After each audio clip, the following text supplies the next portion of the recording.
ఏదైతే సంక్షేమ కార్యక్రమాలు అమలు చేస్తామో ప్రియమైనటువంటి పవిత్రమైనటువంటి గణతంత్ర దినోత్సవం రోజున జనవరి 26కే ప్రారంభిస్తామని చెప్పి ప్రభుత్వ వాగ్దానానికి అనుగుణంగా ముఖ్యంగా రాష్ట్ర రైతాంగానికి వ్యవసాయ శాఖ పరంగా శుభాకాంక్షలు. అదేవిధంగా మీరు గత సంవత్సరం కాంగ్రెస్ ప్రభుత్వం అధికారంలోకి వచ్చిన మొట్టమొదటి సంవత్సరంలోనే అత్యధిక పంటలను పండించి భారతదేశంలో రికార్డు సృష్టించినటువంటి నా తెలంగాణ రైతన్నులందరికీ రాష్ట్ర ప్రభుత్వ పక్షాన ధన్యవాదాలు తెలియజేస్తూ, గతంలో ఏ ప్రభుత్వం భారతదేశంలో మొట్టమొదటి ఆర్థిక సంవత్సరంలోనే అంటే మొదటి పంట కాలంలోనే సుమారు 30,000 కోట్లు నేరుగా వారి యొక్క ఖాతాల్లోకి జమ చేసినటువంటి ఏకైక ప్రభుత్వం భారతదేశంలోనే రేవంత్ రెడ్డి గారి ప్రభుత్వం, కాంగ్రెస్ ప్రభుత్వం అని చెప్పి మీకు విజ్ఞప్తి చేస్తుంది. మొట్టమొదటిగా పోయిన వానాకాలం పంటకి 7,625 కోట్లు మా ఆర్థిక మంత్రి గారు ఒకే ఒక రోజు రైతుల ఖాతాలో జమ చేసినటువంటి మా ప్రభుత్వం. అదేవిధంగా రుణమాఫీ 2 లక్షల వరకు రాష్ట్ర రైతాంగానికి 21,000 కోట్లు వాళ్ళ ఖాతాల్లో జమ చేసి రుణ విముక్తులు చేసినటువంటి మా ప్రభుత్వం. అదేవిధంగా రైతు బీమా 3,000 కోట్లు ప్రీమియం కట్టి ప్రతి రైతు ఆపదలో ఉన్న కుటుంబానికి 5 లక్షల రూపాయలు ఇచ్చినటువంటి ప్రభుత్వం.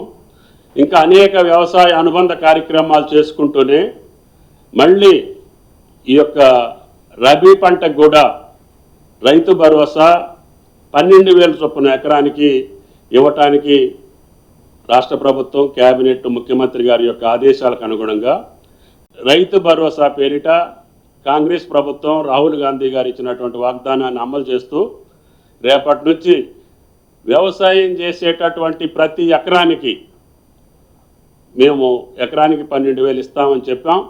ఆ రకంగా రేపు అది ప్రారంభం కాబోతుంది.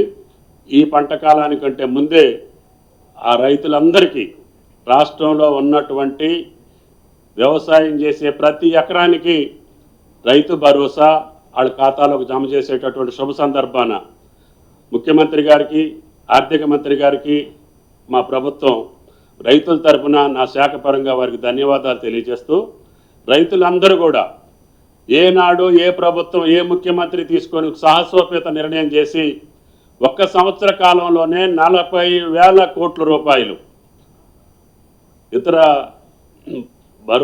బోనస్ కాకుండా, ఇతర సబ్సిడీలు కాకుండా కేవలం రైతుల ఖాతాలోకి నేరుగా జమ చేసినటువంటి అమౌంట్ ఇది.